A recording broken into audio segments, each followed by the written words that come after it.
Hello, everyone, and welcome back to Diversity and Abilities podcast series where we talk all things disability related. The previous two ones were disability and queerness, and then last one was disability and women's experiences. Check those out if you haven't yet, because they're absolutely fabulous. But today I'm joined by two wonderful guests to talk about digital accessibility and disabled people, which kind of go hand in hand, but it's a nice fun topic, and my guests are excellent, and they'll introduce themselves in a little second. If you've not encountered diversity and ability before, we're a disabled-led social enterprise. That means that the majority of our team are disabled people, over 85% in fact, and we champion the ethos of by disabled people for disabled people. Because of that, I will be the host today, asking these general questions and occasionally adding my own lived experiences into the conversation. Now, let's get into the introductions. So first and foremost, we have Bethany. Bethany, please introduce yourself. Hi, thanks so much for that, Piers.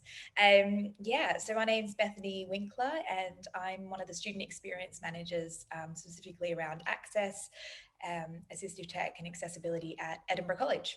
I'm definitely an accessibility nerd. I'm very, very here for it.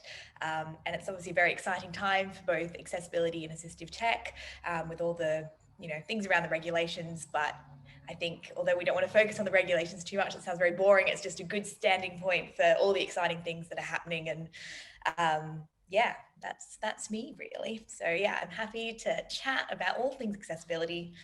So thanks for having me. Thank you. That's it is digital. We are digital accessibility nerds. I think that's a positive phrasing. Rohan, we've got your little virtual background, so we know roughly where you're from. But please do give a nice introduction. I do promise to the viewers I didn't just pillage Scotland for guests. Well, I'm not actually in Scotland right now, but that's fine. Thank you, Piers. My name's Rohan Slaughter. I'm a senior lecturer at the University of Dundee, but I only have been for 5 months. I joined late last year, so late 2020, from JISC. I was working at JISC for 5 years, and before that, I worked for Scopes Beaumont College in Lancaster, which is an independent specialist college for people with cerebral palsy and other similar physical disabilities and learning difficulties. I'm interested in accessibility, but I'm probably more interested in assistive technology. The MSc that I've been hired to design and deliver is the MSc in Educational Assistive Technology. And we called it that to differentiate it from the more sort of rehab engineering type uses of assistive technology that you tend to get sort of NHS and other health professionals doing. So this is specifically about the AT, the assistive tech that you'd need in schools, colleges and universities. Brilliant. That's quite an interesting background there, having come from back into education as well. Thank you so much for those wonderful introductions. For those that don't know, I'm Piers, as my name tag may say, and I'm the Higher Education Policy and Partnerships Lead at Diversity and Ability. And I also was previously the last Disabled Students Officer at NUS, and I currently sit on a commission championing the voice of disabled students.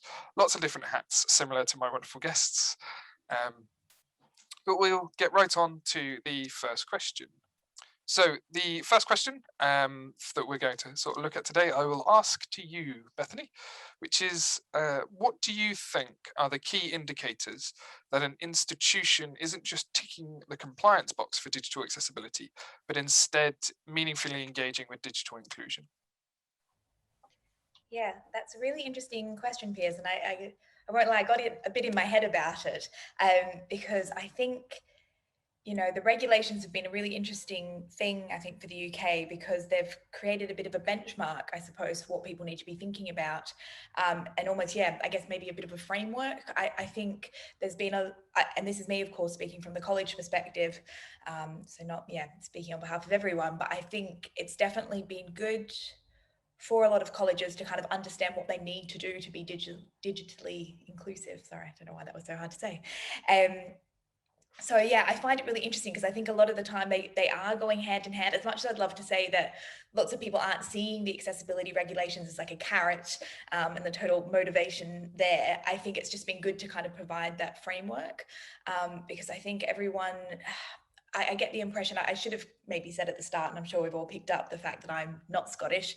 I'm from Australia, so it's been really interesting for me. I've been in my role at Edinburgh College for a year now, and before that I was working with a very specific group of visually impaired Syrian refugees here in Scotland. And so I've been here a couple of years, and that's kind of been the work I've been doing. And so I guess I've been here as long as the accessibility regulations have been in place. But I do get the impression that before that, you know, and even during the accessibility regulations over the last couple of years, it's a big shock, it's a big change. There's lots of things that, you know, colleges and universities and everyone across the public sector is being encouraged to do to be digitally accessible, which is really, really important. But I do get the impression it's been quite a shock. And so, yeah, a lot of the conversations that I have with people, they seem, it seems to be useful to have this framework, I suppose. So trying to kind of separate them and think about what people are doing to be meaningfully, you know, engaged with digital inclusion.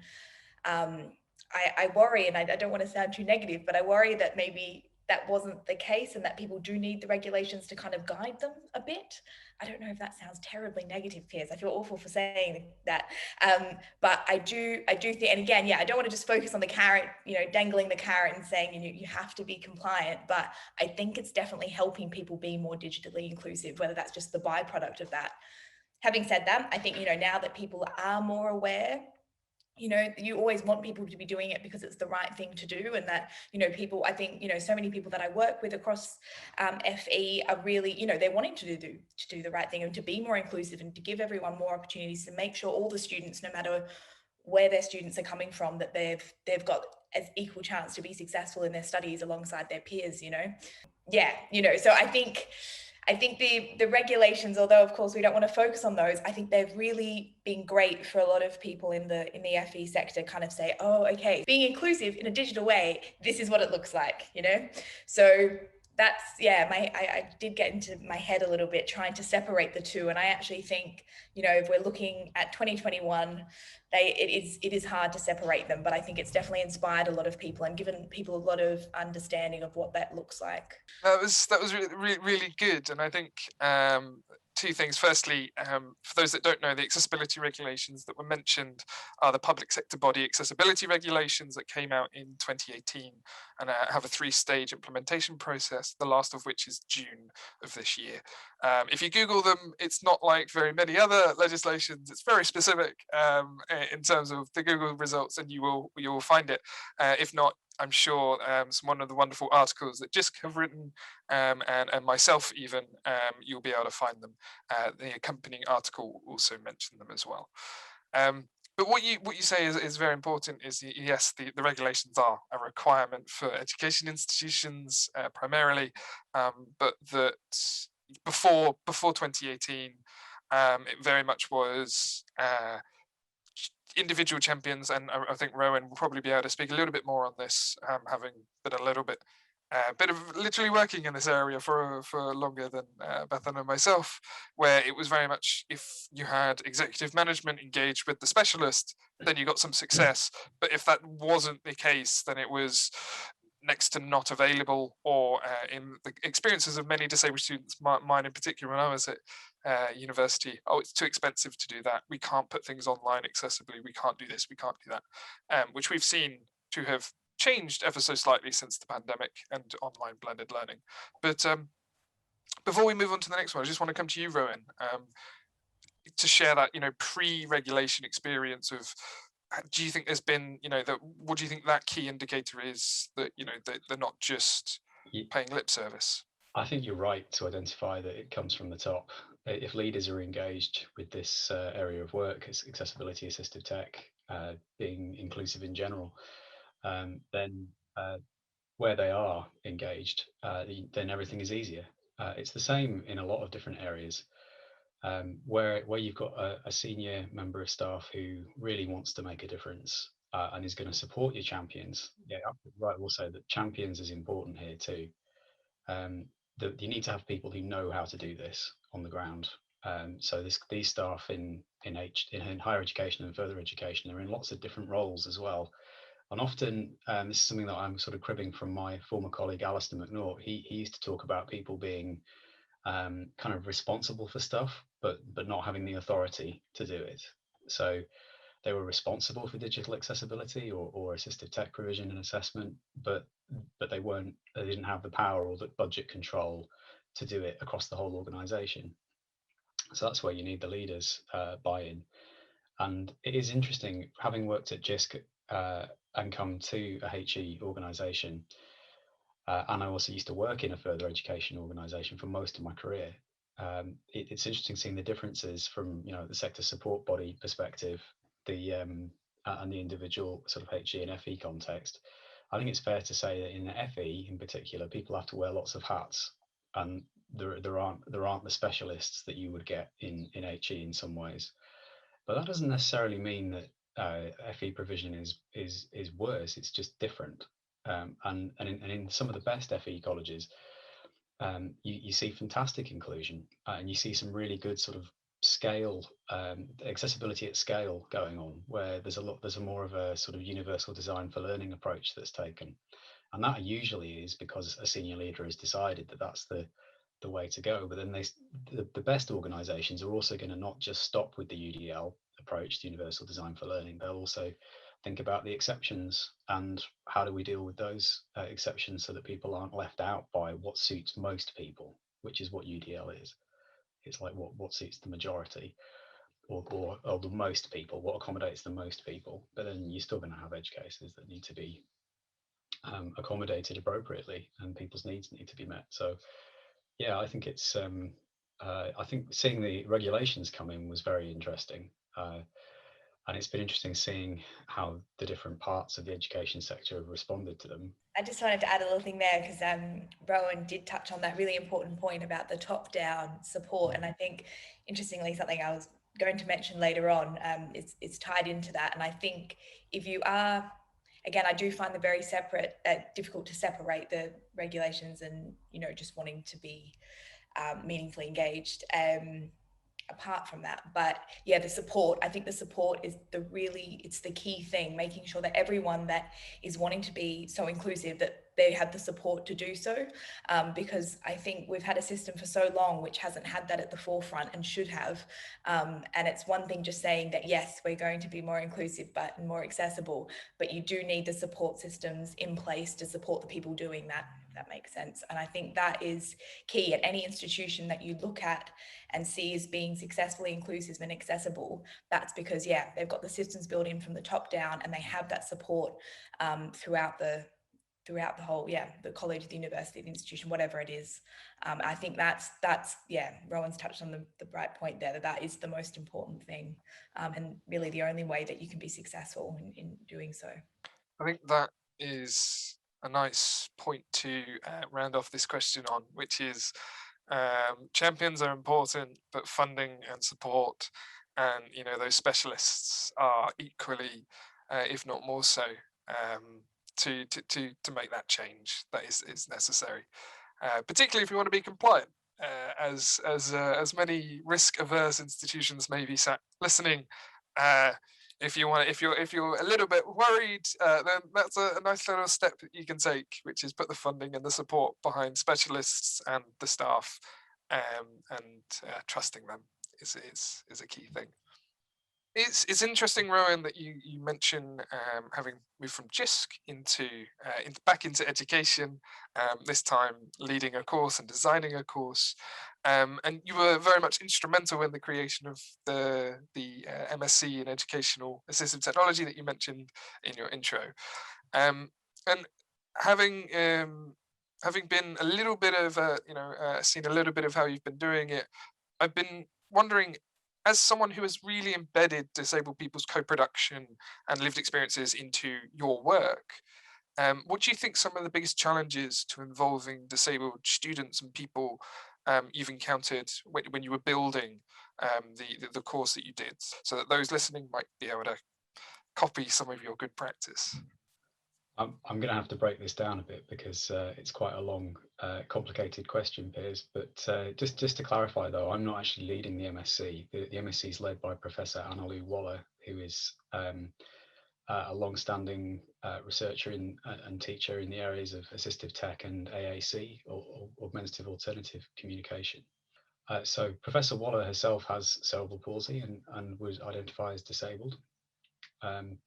She has a long association with ensuring that I don't know if co-production is quite the right expression. I think you used a term to embed the disabled people's experiences in the design of the course. That's something that she's done for many years, and she runs a user centre at the University of Dundee that has several groups of people that it was built that way. I should probably explain this. As you walk into the Queen Mother building in Dundee, there's a purpose-built like mixing space on the ground floor. So you walk in, and then on the right-hand side, there's an area that's sort of multi-use, but was designed from the off to be accessible and used by everybody. So the purpose of the user centre is to bring mutual support groups so these are people who are using communication aids or using assistive technology, and some of them are self-sustaining, and they've been going for 20 years in some cases. So they're these communities are built up around them. But there are other purposes for this. It's a great place for research to take place, because you can actually ask somebody who would be the target user, if you like, of a technology or a new piece of software or something. Is this a good idea? Should we be doing this? Because we've heard the term disability dongle, and that's the last thing this group wants to make, is things which are just pointless or weren't thought through or are not helping much. So all of the research that's happening in Professor Waller's area is research group is sort of founded on the is this going to be useful principle, and let's find out from the people who are going to use it first. So if I could just start there, but in talking about disabled students and their views and embedding their experience into the course, there's two angles to this. One is our students who are doing the course, and then there are the people who our students will be working with, who are all students themselves in schools, colleges, and universities. So I think we need to talk about involving both of those groups, because they're not the same people, not always anyway. The students who are doing our course are all able to access a higher education course, and that will not be the case for all of the people that they work with. The point I'm trying to make here is that we've kind of got two approaches. So for our own students, it's quite straightforward to be getting regular feedback, as you would in any course. I'm also particularly concerned that we do want to make sure that what we're doing is accessible. It would be pretty ropey if we were running an MSc in Educational Assistive Technology and we weren't being accessible. That wouldn't go well. So we have disabled students in our first cohort, and I think the most important thing for me there is to have been really upfront. We're not going to get everything right. If we get something wrong, if you find something difficult, tell us and we'll deal with it. We'll make it better. We'll find a way of making it work if what we're doing isn't right for you. So in terms of the students, as in the students at special schools, mainstream schools, all of the people who would be like working with our students, we want to hear their voice too. And we can do some of that through our user centre. But I also want to see our students on the MSc doing work which gets the views of the people they're working with, and then we'll feed that into our program design. So we do also have a group which Piers has kindly joined, which is an advisory group for the MSc, which is intended to keep us grounded and ensure that what we're doing is going to be genuinely useful to the broadest range of people as possible. One of the things that I think is really important around assistive tech, and is I think one of the reasons why we see very high abandonment for assistive tech, is that people are not sufficiently focused on what the individual wants to achieve. If you're going to do an assessment to provide someone with assistive technology, the first question you should be asking that person is, what do you want to do? Or what do you need help with? What can't you do that you find difficult, or what would you like to maybe make easier? What is it you want to achieve should be the first thing that we're asking. And I think if you take that approach and start with that, so say in a college context or a school context where you're thinking about, you want to set someone up so they get the best possible access to the curriculum, the most independent access that you can manage. In that situation, you're going to want to be thinking about the curriculum access, but there might be other things that that person wants to do that are more important to them. And if you start with them first and get the working medium set up for that, then the person's going to be much more bought into the whole thing. So that person-centered approach to me is the most important thing that I want our students to leave the course thinking about. Round up your point, Rohan. I think centering the student, but also supporting the people around it, I think comes back to what Bethany, you were saying right at the start as well.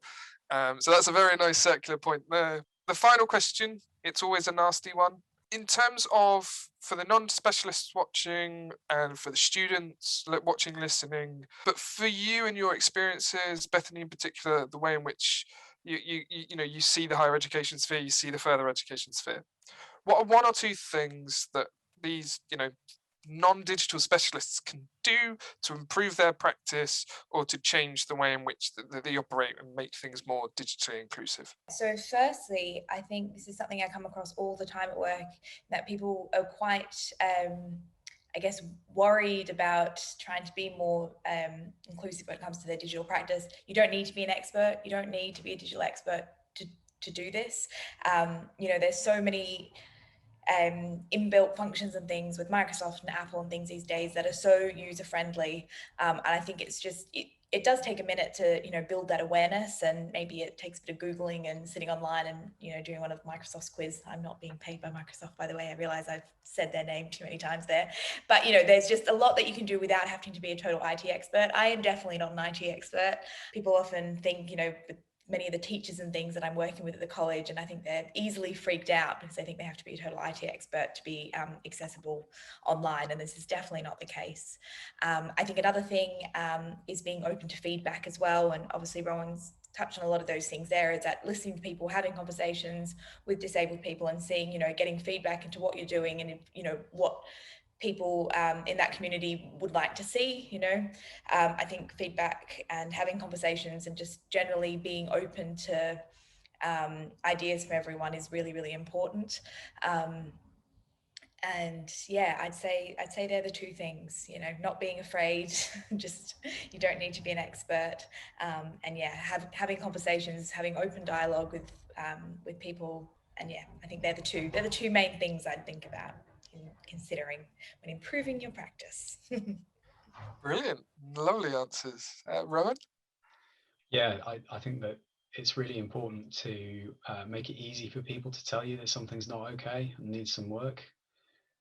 So I think making it really clear to people how you can say, help, that's not working. Can you do something about it, please? And that's part of the function of the accessibility statements that we talked about earlier, is to have a section about it's not working, how do I get some help with this? I need to report a problem. I think, but it's more than that. But I think if you're teaching, then saying to your students, if anybody's stuck with anything, if you can't open it or it's not working with your screen reader or whatever, then having a mechanism, or even just simply saying contact me by whatever means to get this resolved. I think that's probably the most important thing you can do, because you're not going to get everything right, or there's going to be a technical failing, or something that you're making available to your students could be the issue, rather than something that you've created yourself, in which case having a method of being able to fix that is really important. So I think that's the main thing I'd say is, make it clear what the route is to get some assistance with things, which is similar to what Beth said. I know the other thing I think would be to ask for feedback, as well as making making it obvious that there's a route for help. Check after the fact as well. What worked well, what was harder, what did you have to use a second piece of software to deal with, that kind of thing would be helpful to know. Then you can iterate and improve. I think those are two very complimentary answers, and I very much agree with them. I think that there is a big barrier. We know from research that there's a click away gap regarding digital accessibility. About 71% of disabled people, when they encounter a barrier, just leave, don't file a complaint. Only 1 in 10 disabled students will file a complaint when encountering a barrier or an access issue. So making that system as easy as possible, as accessible as possible, I think, are 2 lovely points from the both of you. I will also say, because this is something from my personal experience, just to round off this entire thing, is students, we know what our experiences are, we know where the barrier might be, but we also don't know where or how to fix the issue, because we didn't design it most likely, and we don't get taught growing up, here's all of the specialist terminology and design knowledge as a disabled person. 9 times out of 10, we may have only learned that we had a disability or an impairment when we got to university, for a lot of disabled student allowance applicants in particular. Some of us, like myself, enter knowing, but even then we don't get taught. So you're not a specialist if you're listening, and your students aren't a specialist. Another thing you can do is ask your institution or your organization, do we have a specialist? And if not, why? And I think that would be the general point. If you're a student, ask that same question. Who do I contact? Ask those questions in a nice way to your academic. How do I ask this if I have an issue? Because that communication route is key, and it's something that I think all 3 of us here will champion as well, is that just starting that communication, send that email if you can, just as a help, I don't know what to do. That is the very first route to fixing things in the long run. But otherwise, all I can say is thank you so much for joining me, Bethan and Rohan. It's been an absolutely amazing 30 minutes or so listening to you both. And you'll find all of the links in the description below, along with timestamps that were mentioned today. So thank you so much for joining me.